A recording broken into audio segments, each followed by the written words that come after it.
Black Friday as we know it no longer exists. People used to camp out at stores. Like they would miss their family Thanksgiving to camp out outside of a Walmart in a tent for the chance to fist fight someone for a flat screen TV 75% off.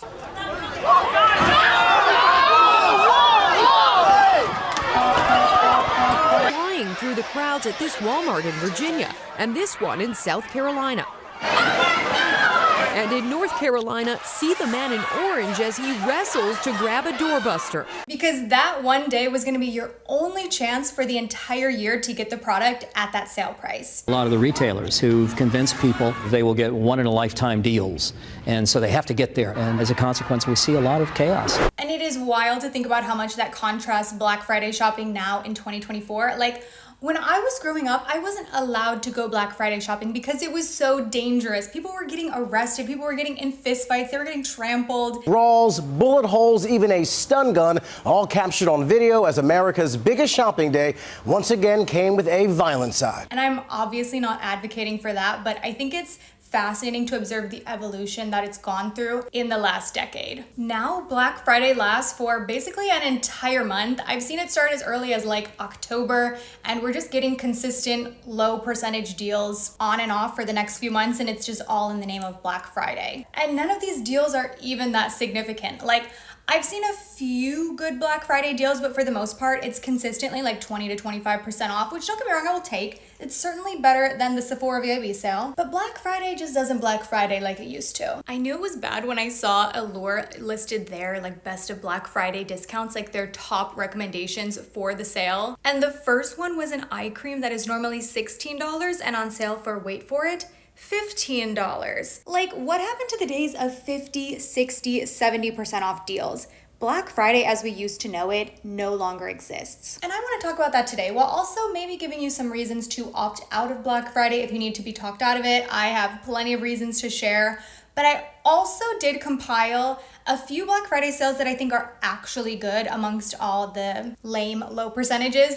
I found some of the higher percentages, and I'm gonna leave like a master doc in the description box with the deals that are better than others. But the foundation I just applied is the CoverGirl Simply Ageless Skin Perfector. I just did a full collection declutter. It is 2.5 hours long. That video just went up. And one thing I love about declutter videos, they kind of like reintroduce me to my products that I haven't reached for in a while. So I was like, you know what? Let me wear this today. I remember the first time that I ever went Black Friday shopping, because like I said, my parents didn't go and they definitely wouldn't let me go. But I remember when I was in my early 20s, my boyfriend's family at the time always did Black Friday, and we were doing Thanksgiving with them. And I remember being so excited to do it for the first time. We were like getting ready, you know, we're getting our coffee, prepping to go Black Friday shopping, and it was madness. It was chaotic, but not even as extreme as it has been in its absolute peak. You know, we've watched this steady decline of Black Friday over the years, and I think a huge player in this is inevitably just the rise of online shopping and the way that it has shifted shopping habits for consumers. But even with online shopping, that used to only be one day as well. You had Black Friday, which was one day in person, and then you had Cyber Monday, which was one day online. And now it's an entire month long of deals. And I find that to be a challenging part about Black Friday shopping now as well, because the deals vary throughout the month. So then I never know. I'm like, okay, this brand is offering 20% off now, but if I wait until next week, are they gonna offer me 25% off? Do I hold out until then? Is this gonna be sold out at that point? The whole sale is pretty opaque. You never really know, like, am I gonna get a higher percentage later? Like, you can assume you probably will, but I think inevitably that leads to a lot of impulse purchases because you see it on this tiny little baby discount and you think, okay, wait, this might be my only chance. And I wanna throw out the reminder that that is not your only chance. These percentages are so small. Like, most brands I've seen are doing around 20 to 25% off. And I will say, for some of those, you know what? I say take it. If it's a product you were wanting, if it has been on your wish list, getting a percentage off is definitely better than nothing. And I've been sharing a few of my favorite brands that are on sale. But I also want to give you the reminder that like, these 20 to 25% off discounts will return throughout the year. You know, it's not like Black Friday a decade ago where this was the only day of the year that you could fathom getting this high of a discount. Like, these things are 20% off. That's gonna happen again when they do their friends and family sale in a few months. The amount of times throughout the year that I will just randomly come across a 20 to 25% off sale on these brands' websites, it is common.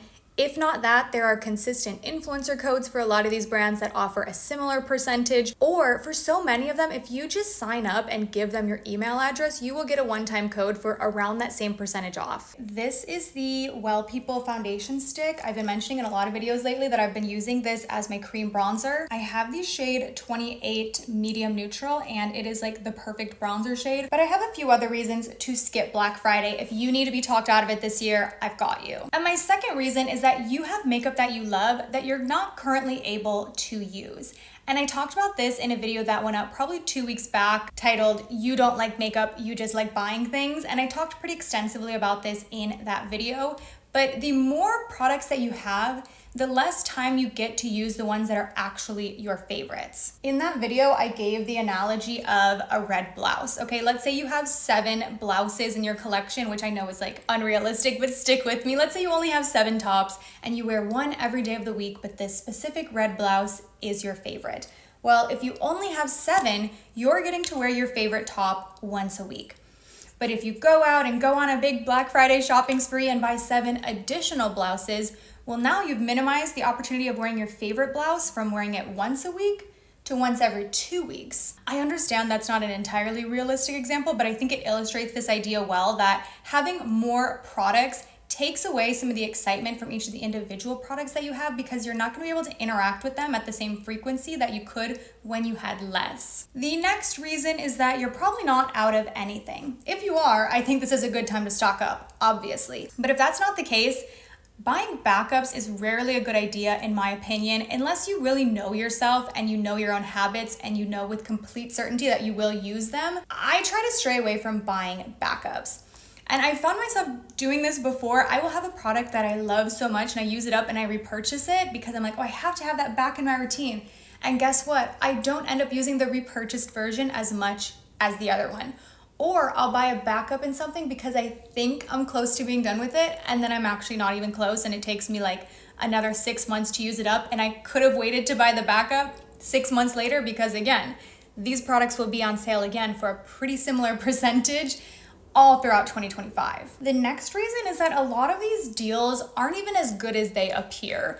So we know that brands will inflate the prices of products leading up to sales so that the discount appears to be more significant when sometimes the actual cost of the product is about the same as it was before the discount. This is not always the case. Plenty of times Black Friday deals actually are money off, but it's not always the case. And even if the price wasn't inflated enough where like the cost is the same after the discount, it's still generally less of a discount than it appears. You might see a number like 40% off, but when you actually break down the math from the cost that it was before it was inflated, the percentage is much lower. The next reason is that these might be things you don't actually want. Impulse purchases are very common on Black Friday, and it's so tempting to see a discount and think you need to have that product. But if it's not something you already had on your wish list, chances are it's not going to add much value to your life or to your beauty routine. And it might be a purchase that you end up regretting later on because it was such an impulse. You didn't have proper time to research the product, see if it was something that was actually going to work for you and fit into your needs. I am rarely an impulse shopper. I'm pretty diligent about researching things before I buy them. It is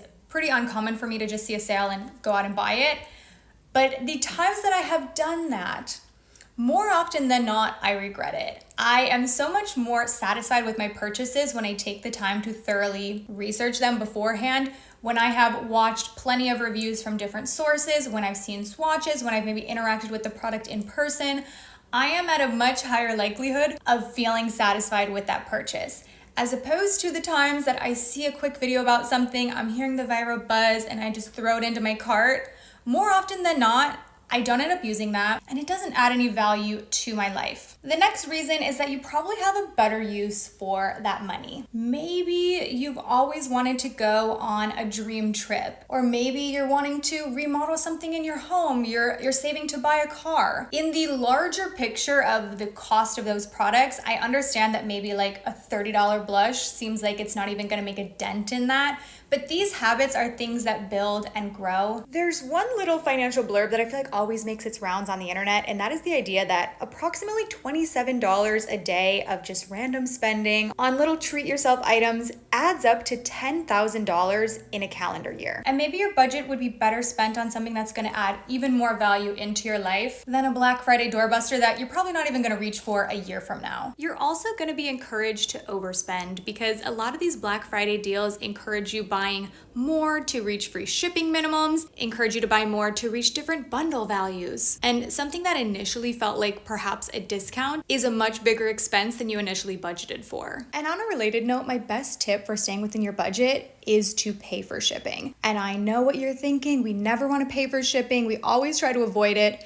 but sometimes spending the $7 on shipping is gonna help you stay in your budget more than spending an additional $40 to then reach the free shipping threshold. I can't even tell you how many times I've thrown things into my cart that I didn't actually want because I didn't want to pay $7 for shipping, and so instead I paid an extra $40. And brands know this. That's why you'll see the little tab on the top of the website, like you're this close to free shipping. They really gamify it. They use language like unlock free shipping as if it's like this level you've passed in a video game, when in reality, they just convinced us to spend more than we were initially planning to spend. This next reason is very makeup specific, but it is that makeup expires, and so does skincare. And this is something I had a reality check with in that declutter video that I referenced, because I found some mold in some of my cream products, and they're products that I have not had for that long, and debatably they shouldn't have had mold in them that quickly, but regardless, it was a good reminder that makeup does expire, and the more products that I have, the less I'm using each product individually, and some of them are just gonna go bad, which again was kind of a reality check for me. If you saw that video, it was my Tower 28 cream blushes. I had like multiple that had mold growing in them. One was like way worse than the others, but it was still disgusting and it gave me the heebie-jeebies, and I was like, okay, I don't need to buy anything else right now because these things aren't even gonna last that long. Let me work with what I have today. The next reason is that these new purchases probably won't make a big difference in your routine. And that's like the harsh truth when it comes to makeup. You watch me do these get ready with me's all the time, and I'm using different products every single time, but the look that I achieve in the end is relatively similar. And you know, that's not to say there's not still value in finding products that are a better formula for your skin type or for your needs. Like, of course, finding good formulas is important, and it's nice to find products that are easier to work with.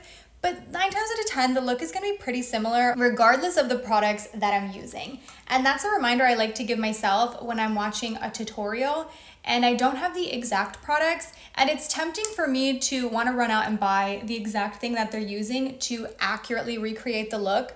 But in reality, you can dupe pretty much anything, even with a product that's not that similar. Like, I could take 2 blushes and you see the swatches of them and they're not that close. Like, they're a little bit off, the undertone varies between the two, but on my cheeks, you are not going to notice a difference. Most of these products inevitably will look the same. Yes, it's gonna come down to finding like a good formula, and as someone into makeup, that's something I look forward to doing. I love testing out formulas, but like, you can probably dupe most looks with things that you already have. This new product is not gonna revamp your makeup routine the way we want to believe that it will in our heads. Like, I remember thinking that when I bought the new Huda Beauty foundation, which I will say, I love. I've been loving it. I've been wearing it so often and I don't regret buying it, but to be fully candid, like, I remember buying it and thinking, oh my gosh, everyone says this is the best foundation ever. It's gonna look like I have a filter on. Like, this is gonna revamp my makeup routine. Like, this is gonna change everything. And yeah, it made things like marginally better because I think it looks better than a lot of my other foundations, but like, at the end of the day, the difference, it's minimal. These are like tiny changes, and the likelihood that this new product that you're gonna buy is gonna make an overwhelming difference in your routine, like, it's pretty low. That probably won't happen. Okay, I'm actually doing another throwback. Actually, this was also inspired from that declutter video. I kept the Naked Honey from Urban Decay, but I haven't used this in so long, so I was like, you know what, today's the day. I think we're gonna keep this pretty minimal. I might stick to just mattes, but I'm gonna start with the shade Swarm, which is this yellow. I also intentionally wanted to bring in some like throwback products into this video because I always find just like using things that I have and like kind of shopping my stash for older things in my collection helps me curb the urge of wanting to buy more. And in a way, I feel like if you're on a budget and you're trying to save money, I guess this might be, in a weird way, a good thing that the Black Friday deals are so bad this year. Like, it's a lot harder as a consumer to get me tempted to impulse purchase something when you're offering me 20% off. If anything, I feel like the lack of sales this year has been pretty good for my wallet because nothing has really tempted me that much. But I'm gonna take a little bit of Hive and maybe some of Drip, these like 2 mid-tone browns, just to deepen up the outer corner. I'm feeling like I just want to do a pretty simple matte brown today. I'm also curious if any of you watching work in retail, what is your Black Friday experience like now? Or if you worked in retail over like the last decade, how have you observed Black Friday evolving now that so much of it is online and all month long? Because I have worked one Black Friday in retail, but it wasn't really like a Black Friday. I used to live and work in Disney World and I worked in a store down there, but they don't really do Black Friday sales. So like we were open on the day, but there was no rush of customers because we had no sales. Okay, a little bit of brown mascara. This is from Ulta Beauty. This is their New Heights mascara. But like I said, I'm gonna compile a list of the better Black Friday deals. I kind of gave myself the standard of like, I'll include anything that is 35% or higher, which if I'm being honest, I still don't think is good enough. I want more, but in a sea of sales that are like 20 to 25% off, I wanted to at least point out the ones that are a little bit higher, but I'm gonna have that as like a separate document in the description box. So if you don't want to be tempted, don't look at it. Don't look at it. If you just heard all the things on my list and you're like, yeah, I'm not Black Friday shopping, don't. But even though I think there's so many valid reasons not to shop on Black Friday, I also recognize that this is a day that so many people wait for throughout the year to do their Christmas or holiday shopping to save a bit on those purchases. So I tried to find the better sales out there and put them all on that list. Okay, and now the Refy lip blur again. I've been liking this. It's the shade Stone. Okay, the eyes feel so yellow and they're really not, but I'm just used to wearing browns that are much more neutral than this. This is like a very golden, but I kind of like it. Let me know, are you planning to Black Friday shop this year? Do you miss the old Black Friday deals? Let us know down below, but I hope you enjoyed this video. I hope you had a happy Thanksgiving, and I will go ahead and see you in my next one. Bye.